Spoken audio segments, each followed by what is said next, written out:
You must already be familiar with the training methodology with blood flow restriction.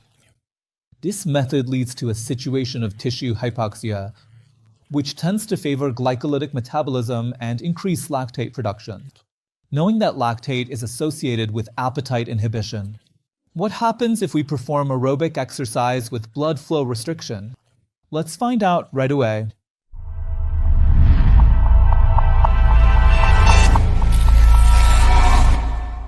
Blood flow restriction is a strategy added to normal training, which limits blood circulation in a specific area, accelerating muscle fatigue and modifying cellular metabolism.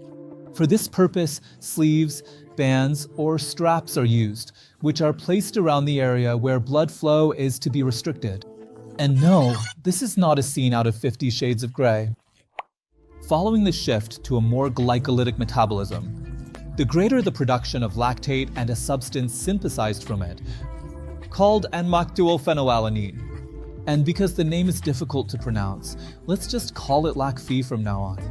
This substance seems to be relevant for the attenuation of appetite due to exercise, especially more vigorous exercise. For this study, the researchers wanted to know if a moderate exercise with blood flow restriction could alter appetite and energy intake compared to the same exercise, but without blood flow restriction. To this end, they gathered 14 young obese adults who were randomly divided into 3 groups, conducting various experiments. Group M, where they pedaled on a cycle ergometer at 60% of their VO2 max without blood flow restriction. Group B, where they performed the same exercise but with blood flow restriction cuffs, carefully placed at the proximal end of the thighs.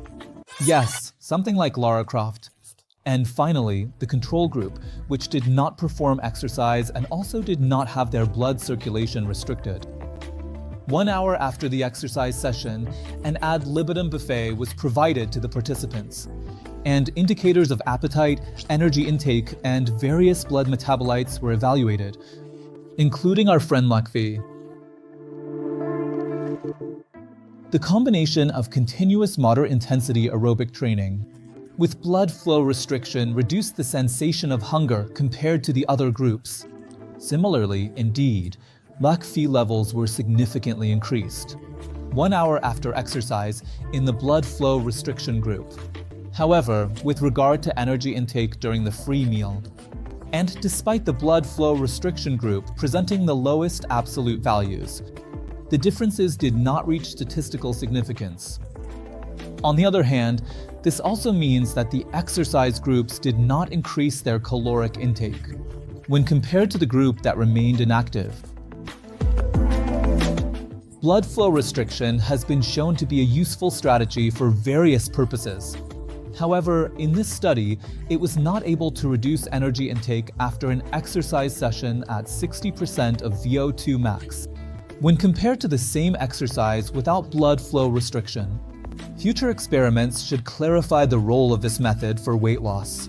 However, for now, it seems important to manipulate the variables, which are known to have significant effects on reducing energy intake, such as the duration and especially the intensity of aerobic exercise. Do you like these topics? Subscribe to this channel to learn which strategies work, which ones do not work for appetite inhibition, reduction of energy intake, and loss of weight and fat mass. We meet around here.